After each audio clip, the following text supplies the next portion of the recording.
I want to talk about problems in the church. And in my book, I came up with about 19 of them, and I don't really want to go into a lot of detail about the problems because I'd rather talk about the healing. However, the reason I'm even taking the time to do that is because a lot of times people do not want to discuss the problems in the church. And I want to validate the fact that what you're saying is truly happening. And other people see it too. They're just not talking about it. And when that happens, after all, you're saying to yourself, why doesn't anybody else see these things? How come these things go on and nobody even discussed them? Why is this behavior allowed to continue? Nobody confronts it. And you begin to ask yourself, what's wrong with me?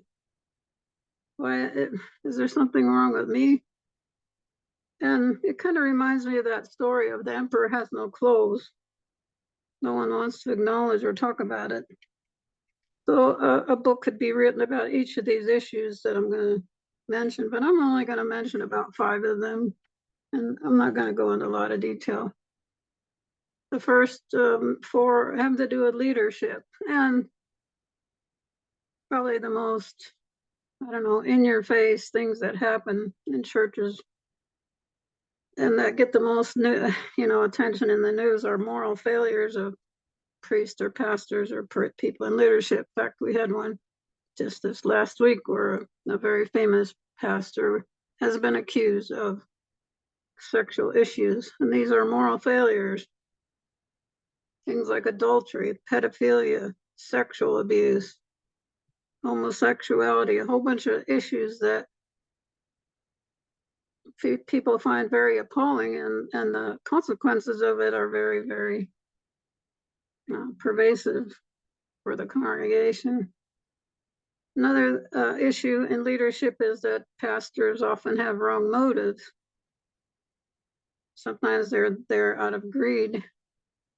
Money and material possessions are very much in the forefront of many churches nowadays. There's kind of a superstar mentality. Who's the latest Christian superstar? There are issues of status and ego. There's issues of power and control. And yet the Bible says, if you want to be great in God's kingdom, learn to be the servant of all. The other issue is insensitivity to the needs of the congregation.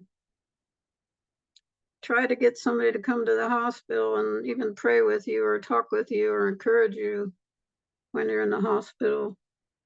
Or, sometimes it's hard to even find somebody who's willing to marry you or bury you nowadays. But, maybe the pastor can't do everything, but he certainly can delegate some of these things. And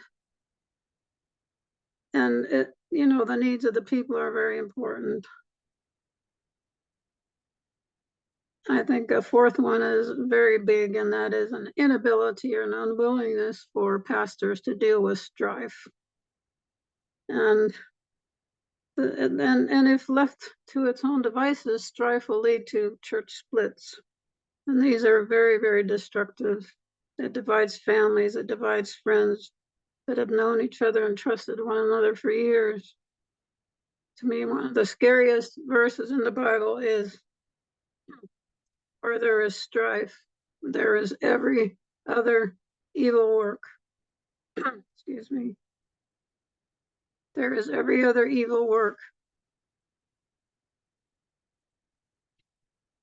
Another issue that is not always with leadership, but also in the congregation, is spiritual pride and arrogance.